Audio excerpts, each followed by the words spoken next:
Thank you, everyone, for listening to Sports Doc Talk. This is great.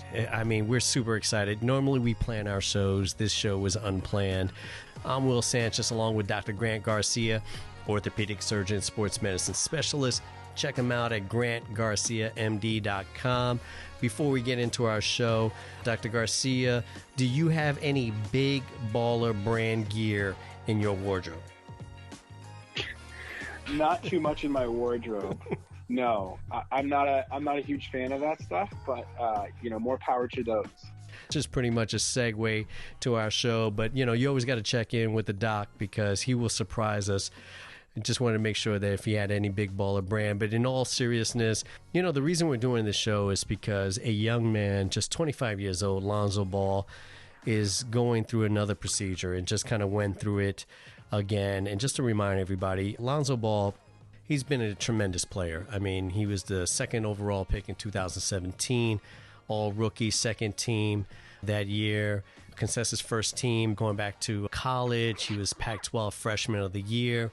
I mean, this is a young man that's been extremely successful at the highest level, at the NBA level. And it's just unfortunate that he's been having some issues and going through what he's been going through, really going back to 2022. He hasn't played a game since January 14th. He had surgery a short time later, repaired a torn meniscus in his left knee. At the time, they said that it was going to set him back about 6 to 8 weeks. He wound up missing the rest of the season, and he still continues to have pain and discomfort in the knee over the summer. He had a second surgery this past September, and then finally, just this past week, I believe it was Monday, and please correct me if I'm wrong, he underwent cartilage transplant surgery on his left knee, which is a third surgery on his knee in the last year. Dr. Garcia, first off, what is cartilage transplant surgery? So the reason we picked this topic is this is very unique. The surgery's been around for a little while. They did say innovative surgery in a number of the articles, and it is a sort of more cutting edge procedure. I tend to perform a lot of these in patients with cartilage holes. So what they do is, in most cases, now again, they're using layman terms here. So cartilage transplant could be taking a piece of cartilage from his own knee and putting it in there, but that's probably less likely because that's fallen out of favor. So what they probably did was use cartilage from someone who was recently passed away, fresh cartilage, and then you transplant it if there's a hole in the cartilage there. And the success rates are very, very good. But for an NBA player, this is the first time this has ever been done. And so that's why this is a really big deal. We do a lot of these in high-level athletes and people that are very active. I do a fair number of these, but we never usually do them in professional athletes because it's just not been heard of, right? It's always hard to be the first one in something. Yeah. And so that's why this topic is so interesting, because I think people have never heard of this procedure unless you've actually had one of these surgeries or somebody that performs this surgery. So it's a pretty unique procedure, and I think people want to know more about it. So that's sort of the goal of this show, is to kind of talk about it. I think one thing people are probably interested in is sort of how did this happen, right? Like, how did we get to this section? I'm assuming that's what we're going down? Yeah. So, it's always hard to know. I wasn't obviously in there. I wasn't seeing the inside of the knee. But to explain to patients or to explain to those listeners what happened is, a lot of players, and taking care of professional athletes, and my previous experiences, even working with the Bulls, understanding how this process goes. Professional athlete tears their meniscus. Sometimes they can fix it. And I think he had to repair the first time, and sometimes they can't. And so he either had it fixed. We've talked about these meniscus tears, and sometimes they don't heal. And if they don't heal, they go on to having a second surgery where it's a cleanup. But the problem you have is when you lose your meniscus, sometimes you lose cartilage too. And so the cartilage on that side of the knee probably was also damaged. But in a professional athlete, you try as much to do as little as possible. Really your treatment of a professional athlete is very different than the treatments of a standard athlete. Even though there may not be a very large discrepancy in terms of sort of skill sets and activities and size and everything else. It's just different, because professional athletes, it's a sort of a death sentence for their career if you do a surgery that's never been done before on them, unless you have certain levels of clout and a certain last minute ditched effort. Does that make sense? So so the second surgery, I think they said they removed loose bodies, and what that means is he probably had cartilage that was damaged, and then eventually the cartilage broke off, pieces were floating around, and they went in and grabbed them out, which sounds painful. And he also probably retore his meniscus, and that's already a bad scenario, right? Now you've got a knee with less of sort of the soft, rubbery stuff. So like the tire treads are gone, and you also lost the padding. So this promotes a lot more problems. Why he couldn't get back, had probably swelling, pain, etc. And once you develop a big hole in your cartilage, for small ones, they can do other small things for these sort of professional athletes that we would normally just go straight to a transplant for. But with him, they ran out of options, and it was either do a transplant or he's going to, eventually go on to a knee replacement. And so this is a good option for him in life, and also a good option for him to potentially go back. Okay, so real quick, I'm just going to backtrack a little bit. So initially, they said when he tore his meniscus that he would be out 6 to 8 weeks. How do we go from that diagnosis to the point where where they think that he was going to go back, but he continuously had pain and discomfort in his knee, right? Because that's what they're saying. They're like, from what I've read, they couldn't understand why. And they were like, well, certain things are in place. We think you're ready to go, but he's like, I'm still having pain. So how do we go from that 6 to 8 week timetable to the point where we're at now? What changes? And as a doctor, what is something that it's something that triggered for you to say, hey, I thought this was happening, but then this is the result and this is where we're at? So this is something where you got to see the worst case scenario of everything happening. So when you get a part of your meniscus removed, okay, most people do very well. But occasionally there's patients that go on to either spontaneous osteonecrosis, so where their knee doesn't like that new environment, and they start developing bone problems and things like that in their knee. And there's people that when they have part of their meniscus removed, they can't compensate very well, and they lose what we call the hoop stress. So that means the bones are now colliding more frequently. When that happens, your bone reacts and it starts to die or starts to change. Now, a lot of times if you catch this on time, sometimes you can stop it. And I'm not saying that that's what he had exactly here. Yeah. But if that happens, you take him off, you shut him down, because he probably had a meniscectomy, because 6 to 8 weeks is the standard recovery. But you remember Zion Williamson, he took forever to come back too. He didn't end up in this situation. Yeah. So that's exactly what we talked about, I know, a while ago. So now he gets decompensated. His knee's not compensated well. They can't figure out what's going on because his MRI probably looks good, but he's having pain. This is called meniscal deficiency, and then eventually can develop this sort of thing called spontaneous osteonecrosis. He starts sloughing cartilage off, has a loose body removal, and all of a sudden now you have this very bad situation that happened very quickly.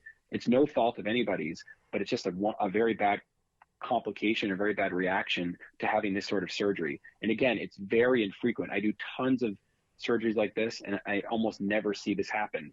But he's a high-level athlete, and he probably pushed through levels of things that people would normally not do. Do you think that let me see how I'm going to word this here. Do you think this injury was exacerbated by something prior, right? And I know he's had some injuries before. He's had the knee injury before. In fact, the opposite leg he's had in the right knee. Obviously, now he's having issues with the left knee. He's had issue with his adductor. He had experienced a hip injury twice. I'm not sure if anything is related to anything, but is there something there along the lines that could say, hey, this added to the injury, or is just something that has to do with kind of, this is your body type and this is how you recover, and this is kind of like the hand that you're dealt with, and it's just as simple as that? No, it's not as simple as that. I think you were better off the first comment you made, in terms of, are these connected? This happens. I happen all the time with patients. You see standard patients, not, regular recreational athletes that I take care of as well. Yeah. They come in, something gets hurt, and it's just a bad cascade. Then the next thing gets hurt. I mean, we've seen those pro players, DeMarcus Cousins, I think, remember, had one injury, the next year another injury, next year another injury. Yeah. Those aren't coincidences, right? Your body just starts shutting down, and you use your hips differently. That can cause more knee problems.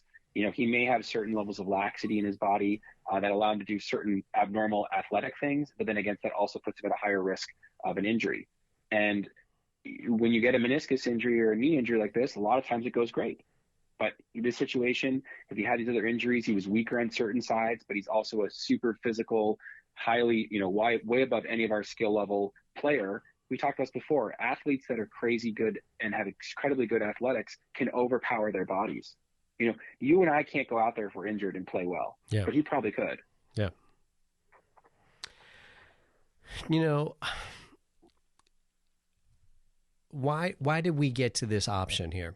We've talked about before with whether it's platelet-rich plasma, stem cells, bone marrow. We've heard different things. We know that Kobe Bryant has gone over to Germany. Why did we get to this point, and why are maybe some of the other options weren't explored, or they were explored but determined that we were going to go with this cartilage transplant surgery? Well, I can tell you right now, I know the team doctors for the Bulls, and I know they used all of these options to try to stop this from happening. Gotcha. So, PRP, Dr. Brian Cole is the head team doctor for the Chicago Bulls. He's probably one of the best cartilage surgeons in the country, if not the best. And that's the person who taught me everything I know. So, this is an incredible surgeon and diagnostician, as well as the rest of the team physicians at the Chicago Bulls, actually knowing these people firsthand that work with this player. Yeah. PRP was definitely used. I'm sure they used bone marrow aspirate, and they may have even considered stem cell therapy for them. But unfortunately, as you'll hear about in many of my talks about stem cell therapies, they don't correct cartilage problems. They help calm down the inflammation. So nothing's going to give him new cartilage back, despite what we see on the internet or these stem cell clinics all around, which we've talked about before. So they probably tried that in the early stages and tried to get his knee to calm down with PRP, or try to get his knee to calm down with bone marrow aspirate, and it didn't get it enough that he could stop it. And then eventually he had this structural issue, which is the lack of meniscus, and eventually some destabilization of his cartilage, that they just couldn't stop it at that point, because it becomes a mechanical problem. And that's why you can't just treat these problems with those biologic options you mentioned. I mean, once you get a hole in the cartilage, there's no going back to that.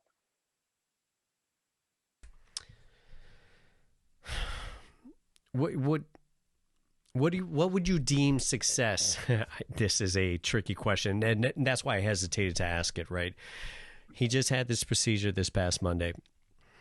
As a doctor, I guess maybe the better question is to ask, what are the stages of success, right? Because the simplest stage for someone like myself, or someone that's not an athlete that's listening to this program, is to have quality of life, right? To be able to walk, to be able to have a lack of discomfort, to kind of have some normality where I'm not in pain for the last 3 years. But for a high-level athlete, it's very, very different, especially a 25-year-old athlete that signed a huge contract with the Chicago Bulls and has a lot of expectations going back to his high school and everything that has to do with the Ball family, right? This was the guy that was going to pave the way for this family. So if you had to break down the steps for an athlete like that, and more importantly, as a doctor, what are the steps where you go, we cleared this hurdle, what's the next one, et cetera, et cetera? So, I mean, the one thing patients should know, and our listeners should know, is that, you probably saw my post yesterday. This is one of the most quality of life improving procedures that I do, because it's generally patients like Lonzo Ball who are not that level of athletics, but those patient ages. They have hole in their cartilage and they can't do things they want to do. They can't play basketball, they can't do sports, and they have pain and swelling all the time, which is really not acceptable in a young patient. So this ability to replace the cartilage is a really amazing surgery and works very, very well, especially if done by the right people. And I'm sure he had amazing surgeons do it. The steps as you start off in terms of the recovery too. The problem is he can't put weight on this for almost 6 weeks. So that's the rough part about this. Wow. So that's going to already put a damper on it. That's a long time frame. I did not expect that, because normally, and we've discussed this before, and I apologize for interrupting, we've talked about having a procedure done and really kind of trying to get the patient to move and rehabilitate as soon as possible, as soon as they can, so it could promote health and kind of get on that path toward recovery. So that's surprising hearing that. Go ahead. So he can start physical therapy right away. He's probably doing crazy therapy already since he's finished his surgery only a few days ago. Yeah. But you just can't put any weight on it, because you need this to start to integrate. Because remember, it's bone from somebody else that's growing into his bone now. And if you were to step on this or walk on it and put pressure on that area, inadvertently, you can cause the bone to not heal properly. So the first sort of 4 weeks were really delicate about weight. and then progress to sort of walking normally by 6 weeks. And I know the guys that are probably giving him the recovery, I use the same protocol that they use. And then really it's sort of a time testament, and it's a really long process. I mean, people do not understand that they think that they can get their cartilage taken care of like this, and you're back to everything you want to do in 3 months. This is a 9-month to a year recovery. Oh, wow. Because you want to make sure the environment is right for the cartilage. It does very well, but you're not doing any real high impact till 4 or 5 months. And he can start doing lifting and those things, but nothing high, no squats, no major activities like that. But really, probably starting basketball at 9 months, probably an entire season, with the hopes that at a year. Now, again, I actually think he might make it back, because as long as his team is willing to let him have an opportunity. If he was getting traded or something else, they'd probably never let him play because of the fact that it's such an unknown procedure, right? Yeah, that's an interesting point. Yeah. I'm sorry. Go ahead. The team position, yeah, no, it's okay. The team physicians are very finicky about these procedures, right? Because you don't want to be the first person. I mean, we all want to be the first on something, but you don't want to be the first, person to sign somebody with his contract with a cartilage transplant. Even though I do probably 30 or 40 of these a year, and I see many of my patients go back to extremely high levels of activity. When I heard he got this, it was just impressive. I want to make sure people knew about this procedure, because people don't know about it. And when I tell them they need this surgery, they're very shocked, right? But now you can see there's players that get this. And so I want to make sure people are informed. But the surgery is very good. And if done for the right reasons, which I'm sure his was, there's a high chance he has a good quality of life.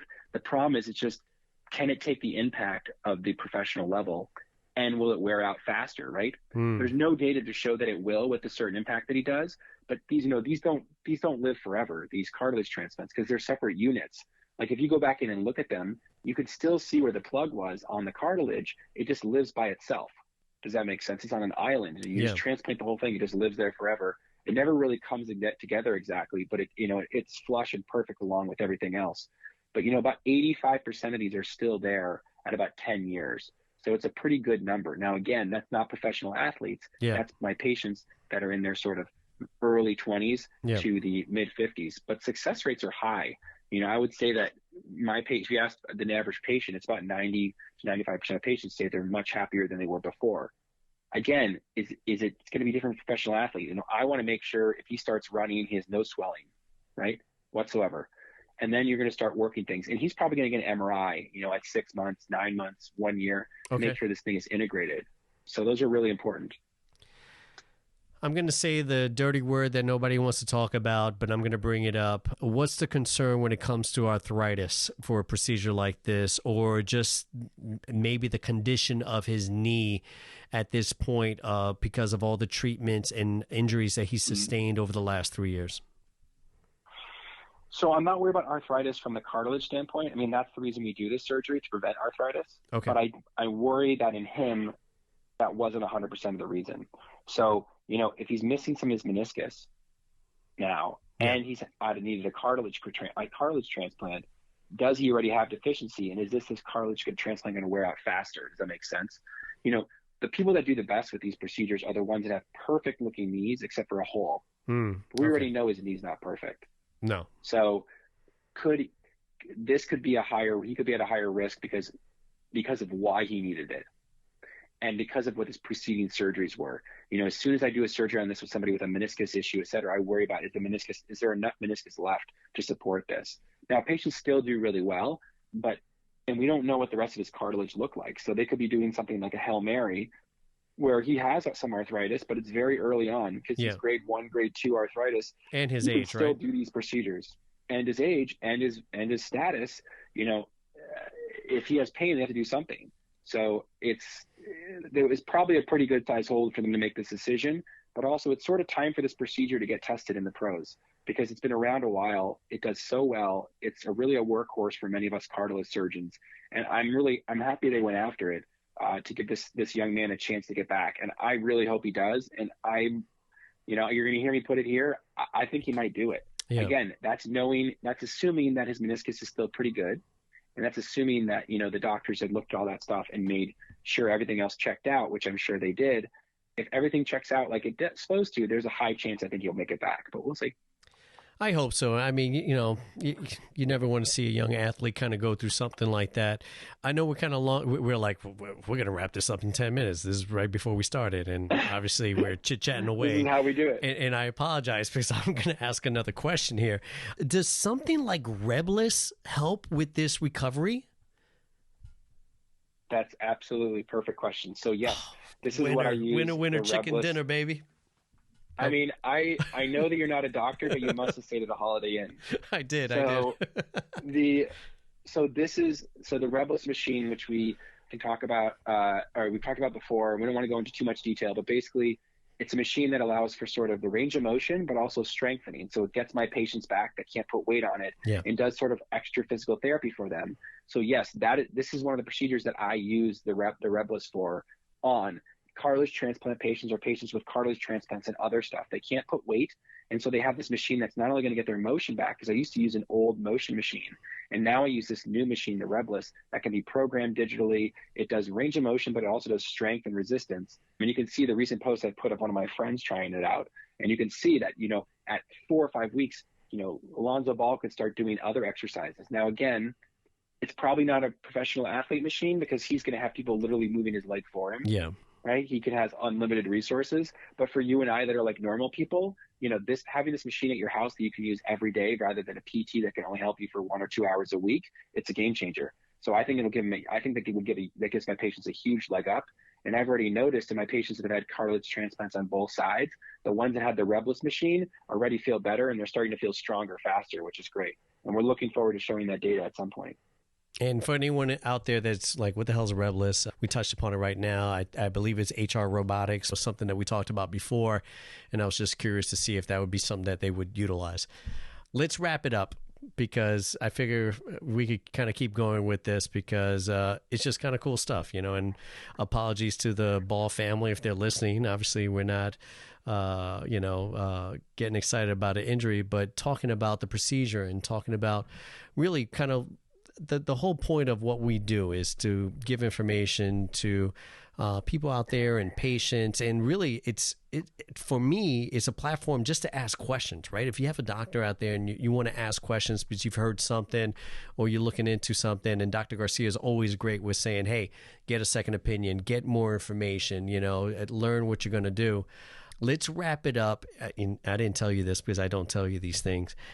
I have trivia for you. I need music. I need trivia music. We have trivia. Oh my gosh. Okay, buddy, here we go. All right. Since 1975, there have been 3 players from the University of Washington to win Pac-12 Player of the Year.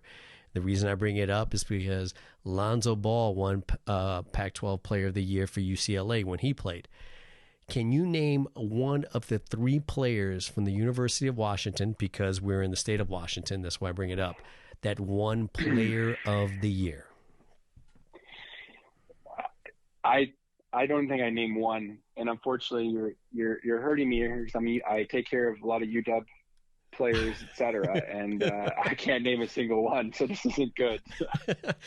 All right, so you have to know by now that usually I try to tie in my trivia to what we're doing. So in 2018, Jalen Noel was Player of the Year. Christian Welp in 1985 was in his 85-86 season. And in 2005 into the 06 season, Brandon Roy from the University of Washington was named Player of the Year, Pac-12 Player of the Year. And I bring that up because we know the difficulties that he had with his knee injuries. And if he was playing in 2023 and in the same condition, who knows, his career might have been longer. So I wanted to bring up that trivia just because of the Brandon Roy reference with the knee injuries. Well, you got me again. Thank you. It does not feel like a thank you. But we do want to thank our listeners. Thank you so much for listening with us and joining us. For Will Sanchez, Dr. Grant Garcia, please check him out, grantgarciamd.com. He has so much information. I mean, great videos. When I say information, his website's ridiculous. There's lots of information. There's videos. You could ask questions. you name it. He's our orthopedic surgeon, sports medicine specialist for a reason. Dr. Garcia, thank you for taking some time. I know this show came out of the blue. We heard this information. You say, hey, we got to do this. And I'm glad we did. So thank you for really partaking and sharing great information for our listeners. Thanks for having me. And again, the website, which you referred to, you can learn about the cartilage transplant and see exactly how we do it. I have talks on there, so that will be even more informative as well if patients are interested. All free information you guys can take away and look at and really learn sort of its firsthand, that sort of level peer-reviewed information. And secondly, a big shout out, which Will forgot to say, of our brand new website, www.sportsdoctalk.com, where you can see all these episodes and all of our video episodes. And we're going to do a big announcement of it next week. But I thought at least we'd spill the beans today and get our listeners excited that there's going to be more information you can learn about both Will and I on there. And you can see all of our episodes, and it's pretty easy to subscribe. So thank you guys all for listening. Great job, Dr. Garcia. You have a great night. And once again, thank you very much. You too. Thanks. Bye.